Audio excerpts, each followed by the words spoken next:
I think that sometimes we get wrapped up in the image of who we feel we must be, in the role that we feel we must play. And traveling down this road, necessary though it may be, we begin to lose the thread. We begin to forget ourselves. I've just moved house, just moved to a new part of the Pacific Northwest. I'm out this morning on my morning walk, and as I reflect, I'm sure that I'm in need of a soft reset. When I returned to this world of content, I saw many examples before me. People who have done it, people who have had success. And next to their success, I feel I am a learner. There is much to learn everywhere we go. And I believe that unconsciously set an example before me that I must become a teacher in order to be who I must be. And this role, these roads have been difficult to don.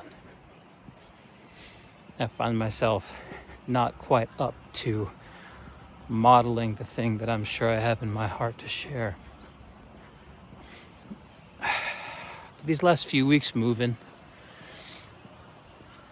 changing my physical frame, changing my mental frame, prompted me to reconsider and to reallocate my attention not towards who I must be to you, but who I must be to myself.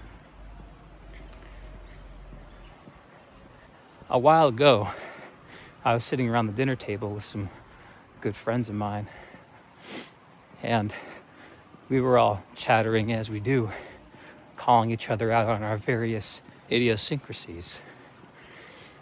And one of my friends looked at me in the face and said, "Greg, I think what you're looking for, I think your great wish that you're acting out in this life is a wish for it all to mean something." At the time, that stunned me a little bit. But as I've reflected on it, and as time has gone by, I've realized how right that person was. That is the path that I'm on, of finding the meaning of all this.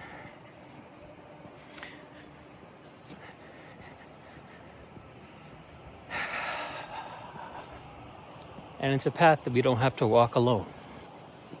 I know this. I heard an interesting account very recently about nihilism, which is, of course, the idea of living in a valueless way. This saddened me to hear, of course, but it was a refutation, so I followed along. And what it said is that nihilism is a sort of living out a notion of life not having value, a valueless state, a essentially meaningless existence, a cognitive decision to not engage with meaning. And the refutation that was attached to this account was a recognition that in order to have the identity of being a nihilist, one must hold the value of being a nihilist, which of course means that one is engaging with the system of meaning in this life. In fact, even by speaking words, we do this, because words themselves are a symbolic language that rely on meaning in order to convey something that we all hold within ourselves. So, we'll go forth, spill some words, and I'm going to keep trying. And I'm not going to try too hard to sound like I know what I'm doing.